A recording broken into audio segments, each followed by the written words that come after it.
O éxodo da muller no rural aumenta con respecto a dos homes e os datos aínda preocupan máis por rango de idade, xa que son as mozas de entre 25 a 29 anos as que máis están a marchar das aldeas. De cada 1000 mozos desa idade emigraban 65 e de cada 1000 mozas desa idade emigraban 88, co cal as diferencias son moi significativas. Deixan as súas raíces en busca de maiores oportunidades laborais nas cidades e dunha maior oferta de servizos para o cuidado dos nenos e a familia. As mozas, sobre todo as que están máis cualificadas, buscan outros entornos nos que poidan acceder a un maior desenvolvemento da súa carreira profesional.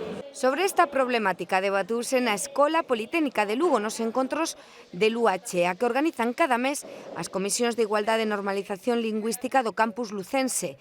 No encontro o que asistiron unha trintena de persoas, visibilizouse a experiencia de Consuelo, unha emprendedora do páramo que actualmente rexenta con éxito a gandería Quintián.